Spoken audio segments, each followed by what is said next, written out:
이 많은 것 중에 과연 저는 왜 원룸 오피스텔, 원룸에 집중할까요? 원룸. 종류는 다양해요. 종류는 다양해요. 다세대도 있고 다가구도 있고요. 오피스텔도 있고요. 어쨌든 전 네 가지 형태로 갖고 있지만 결론은 1인 거주 형태의 투자에 포커스를 두고 있다는 거죠. 앞으로도 지금 저는 계속 거기에 투자하려고 노력하고 있고 여러분도 그걸 투자하시면 좋을 거다라고 말씀드리는 거예요. 자, 그 다음에 다세대 다가구 원룸 투자 오늘 좀 말씀드릴게요. 이런 거죠. 이렇게 다가구 다세대 이런 걸 투자하시는 게 있다. 제가 주로 많이 갖고 있는 라인업이 다세대 다가구를 갖고 있는 거예요.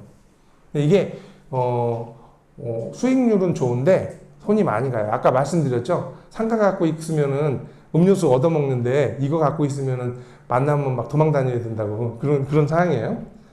근데 어쨌든 이런 게 있다. 그 다음에 수익형 자산 중에 태양광 발전소 같은 것도 있다. 이렇게 보시면 돼요. 근데 태양광 발전소는 수익률이 굉장히 높아요. 제가 그 강원도 그 강릉에 제가 이제 500kW라고 그러면 좀 상상이 안 가실 거고 500kW 태양광 발전소 갖고 있는 한 2,000평에다 판넬 깔았다 생각하시면 돼요.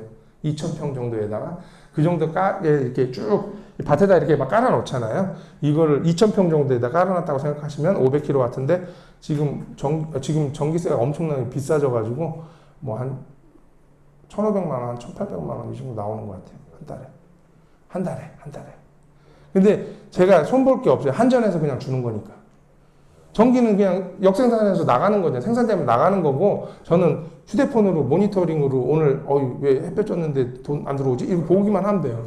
그럼 한 달에 계산해갖고 계산서 발행이라고 문자 오면 계산서 발행하면 되고, 지금, 여기 모니터링을 좀 해봤더니 풀이 좀 요만큼 자랐더라고. 풀 배러 한번 가면 돼요. 근데 단점이 있어요. 단점이.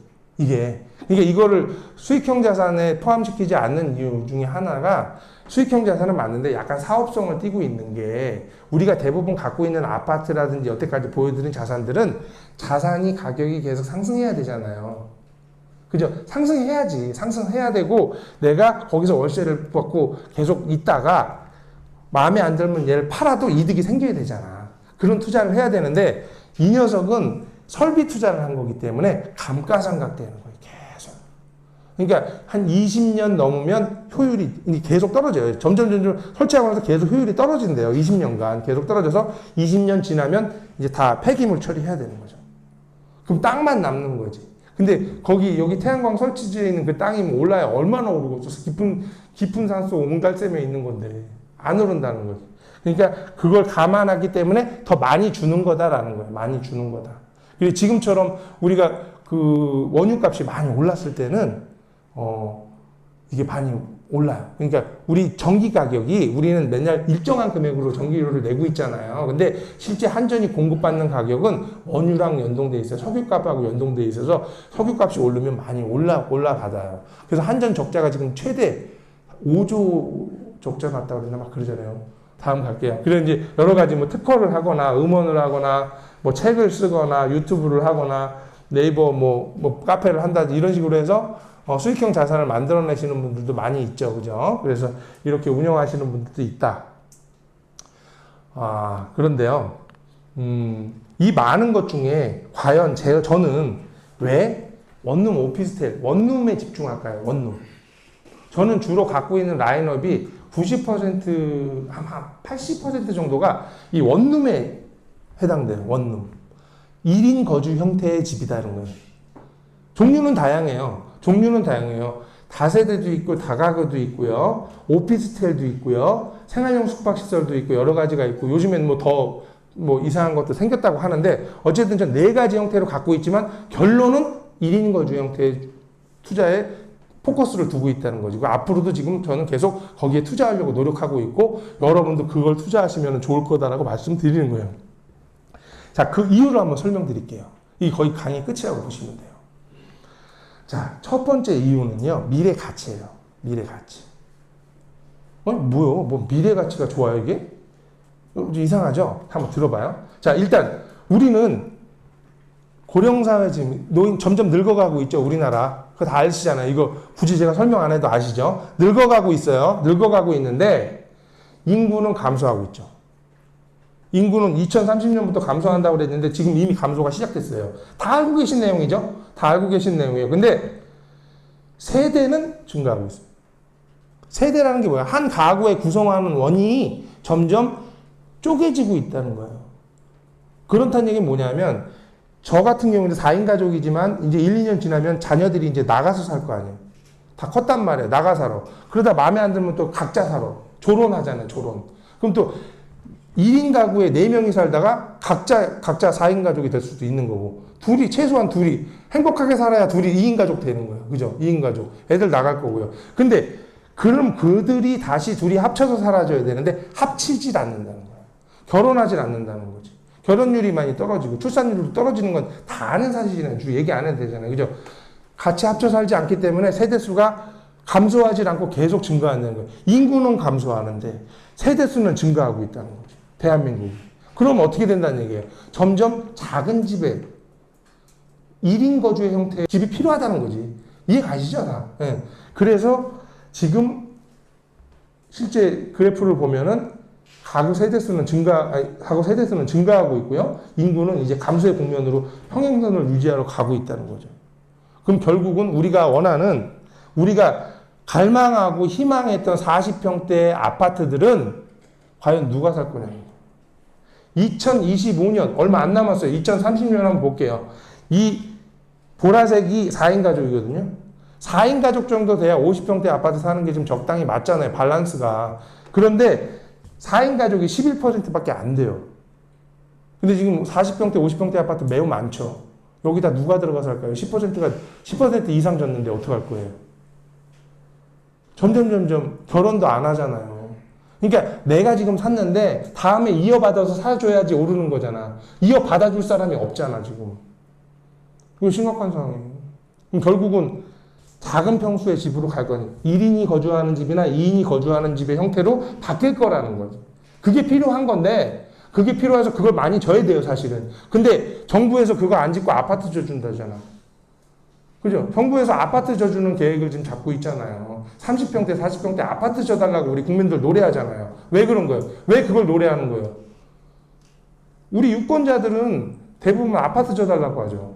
근데 이거 1인 2인 가구에 필요한 사람들은 투표를 잘 안 하잖아요. 10대, 20대들. 20대, 30대들은 투표 잘 안 하니까 투표 잘 해주는 40대, 50대 사람들 말 들어서 지금 아파트 줘줘야 되는 거예요, 지금. 실제 부족한 거는 1인 2인 가구가 거주하는 소형 아파트 아니면 원룸, 투룸 이런 베이스들이 사실 필요해진다라는 거예요. 근데 오히려 정부에서 소외당하고 있기 때문에 그런 정책들이 안 져지고 있다. 이런 거예요. 자, 그래서 인구는 감소하고 세대수는 증가하기 때문에 이게 투자 가치가 있다라는 거예요. 두 번째는 수익률이 높다. 근데 뭐니 해도 수익률이 제일 중요한 거잖아요. 수익률이 중요한데 수익률 한번 분석해 봐서요. 전 단독주택 같은 경우에 수익률 4% 정도 나오고요. 이건 수도권 평균이에요. 서울 평균이 아니에요. 자, 3% 정도 나오고요. 아파트는 수익률이 월세 주면 4%, 3.8에서 4%, 많이 받아야 4% 받는 거예요. 서울은 2% 못 받습니다. 그 다음에 상가 같은 경우에는 많이 받아야 5%, 4에서 5% 받는 거죠. 서울은 2.5%가 최고 많이 받는 걸로 보시면 돼요. 지대가 너무 비싸니까 그래요, 서울은. 그래서 상가 같은 경우에는 많이 받아야 5% 받는다. 근데 원룸, 다세대, 오피스텔 이런 거 통틀어서 말씀드린 거예요. 1인 주거의 형태를 갖고 있는 건물들은 수익률이 6에서 7%가 나오고 있다는 거예요. 그리고 10%는 태양광인데 이거는 얘기하지 말자 그랬잖아요. 이거 감가상각된다. 이걸 빼더라도 수익률을 보면 이게 제일 높다. 라고 보시면 돼요. 그래서 근데 유지 관리하기에는 얘가 제일 불편하다. 아까 말씀드렸죠? 얘는 건물주인데 얘는 건물주 아니라 그랬잖아요. 동네 아저씨 되는 거예요, 이거는. 응? 그렇게 되는 거예요. 그 차이가 있다라고 보시면 돼요. 그래서 저는 불편하지만 상가를 투자를 안 하고 이거를 투자하는 거예요. 왜? 수익률 2%가 작은 게 아니거든요, 여러분. 왜냐하면 20%, 50%에서 2%하고 5%하고 7% 여기는 3분의 1이 차이 나는 거예요. 3분의 1이. 매우 큰 거예요. 매우 큰 거. 3분의 1의 투자 수익이 더 나기 때문에 저는 고쳐주고 세입자 만나면 무섭고 하더라도 이걸 한다는 거지. 여러분들이 상가를 사서 빌딩, 그 상가 건물을 통째로 하나 사서 건물주가 되고 싶은 마음도 있으실 건데, 그게 굉장히 어려워요, 실제. 실제 투자금이 굉장히 많이 들어요. 상가 건물이 한두 푼 하는 게 아니잖아요. 10억, 20억, 30억 할 거 아니에요. 그죠? 그럼 그 정도 규모의 원룸 건물도 20억, 30억 할 겁니다. 비슷하겠죠. 건축비라는 게 뭐 상가 짓는 거나 뭐 비슷할 거 아니에요. 그죠? 원룸 짓는, 상가 짓는 게 좀 싸겠지만 지대는 뭐 거기가 또 비싸서 어쨌든 비슷할 거예요. 상가를 사나, 건물을 사나, 100평짜리 건물에 몇 층짜리 건물 사면 비슷한 가격이 형성돼 있을 텐데, 그 상가 건물들을 여러분들이 살 가능성은 높지 않다. 왜? 실투가 너무 세요. 이해 가시죠? 무슨 말인지 대충 감 잡히죠? 근데 이 녀석은 가능해요, 여러분도. 얼마든지 살 수 있다는 거지. 왜 이거는 살 수 있고 한가는 못 살까요? 대한민국에 기가 막힌 제도가 있습니다. 그것 때문에 가능한 거예요. 전세제도요. 전세제도 때문에 가능한 거예요, 여러분들이. 여러분들이 원룸 같은 경우를 투자하시게 되는데 내가 돈이 부족해. 다 이것저것 끌어봤는데 돈이 부족해. 그러면 절반만 전세로 전환하면 다 살 수 있어요. 뭐 3, 4억, 3억에서 5억 정도만 있으면 사실 수 있는 거라는 거예요. 그런 게 무수히 많다는 거지. 근데 상가 건물을 알아보시면 그 금액에 살 상가 건물은 없습니다. 최소한 10억 정도 들고 있어야 그 정도 사는 거예요. 다 그렇겠죠. 그래서 넘사벽이에요. 그건 나중에 사셔도 되는 거니까 넘사벽이니까 나중에 보시는데, 우리가 아파트 한두 개 팔아가지고 살 수 있을 정도의 수준이 충분히 된다, 이거는. 왜? 대한민국에 유일하게 전세제도가 있기 때문에 그래요. 전 세계에 없는 제도예요, 전 세계에 없는 제도. 왜? 전세제도가 왜 우리나라에만 있는지 아시는 분? 전세제도가 왜 태어난 거예요? 개발도상국 고금리 시대에 태어났다고 다들 그러잖아요, 전문가들은. 아니에요, 다. 그러면 중국 개발도상국이고 고금리 시대이고, 베트남도 지금 개발도상국이고 고금리 시대인데 왜 베트남에는 전세가 없고 중국엔 전세가 없을까요? 왜 우리나라만 유일하게 있는 거예요? 전 세계에서. 전세를 영어로 표현하는 방법이 없잖아요, 지금. 우리나라만 있는 게 사실이잖아. 왜 그러냐면요, 박정희 대통령 때 생겼죠. 우리가 개발도상국으로 굉장히 좀 성장하고 있을 때 대한민국은 국민한테 대출해주지 않았어요. 국가가. 저축만 하라고 노래했어요. 저축을 원했어요. 국민한테는 절대 대출해주지 않고 묻은 돈은 기업이 대출해 갔어요. 우리나라가 그렇게 만든 거예요. 박정희 대통령이 그렇게 만든 거예요. 그렇기 때문에 우리가 잘 살았을지도 몰라요. 그래서 우리 부모님 세대가 대출 받아서 집 샀다는 소리 들어봤냐고요. 못 들어봤어요. 왜? 대출을 안 해줬기 때문에. 그러면서 탄생한 게 전세예요. 내가 뭔가를 사서 사는데 부족한 돈을 대출금으로 땡겨야 되는데 대출이 부족하니까 전세를 넣는 방식이에요. 전세라는 건 이해하기가 굉장히 어려운 제도잖아요. 지금 우린 다 이해하지만 제 아들한테 전세를 설명하면 이해하기 굉장히 어려워요. 아빠 집이 있는데 5억을 받고 2년간 살라고 허락했어. 그리고 5억을 받았어. 그리고 나서 나갈 때 다시 5억을 다시 줄 거야. 그게 이해가 돼요? 외국 사람 이해 못 하잖아요. 이 전세제도에서. 우리나라에만 있는 거잖아요. 근데 우리나라 개발도상도 끝났고요. 저금리 국가로, 저금리로 바뀌었어요. 근데도 아직도 남아있는 이유가 갭2가 남아있기 때문에요. 그래서 이 건물을 투자하는 데서 투자금이 적게 든다는 거예요. 적게 든다. 그래서 원룸에는 종류가 오피스텔, 원룸, 요거 이제 주택으로 보는 다세대 다가구라고 보고요. 요거는 오피스텔이고, 요건 생활용 숙박시설, 이렇게 세 가지를 비교해 보면, 이건 주거의 형태를 띠고 있는 거고요. 오피스텔은 주거도 되고 업무도 돼요. 다이가 아니고요. 다이가 아니고. 그리고 요건 주거인데 요거는 주거라고 보기는 이거 숙박이라고 보신다는 거죠. 그렇게 보고요. 세금에 있어서는 이건 매우 낮고요. 요건 좀 높고 요건 높다. 이렇게 보시면 돼요. 그래서 원룸을 갖고 계시면은 세금이 낮다. 이렇게 보시면 돼요. 그래서 정리를 하자면 원룸 투자를 하신다는 것은 첫 번째, 미래가 밝다. 앞으로 점점 1인 2인 가구가 계속 대한민국에 늘어날 거다는 거야. 근데 그 수요를 메꿔줄 수요체가 없어.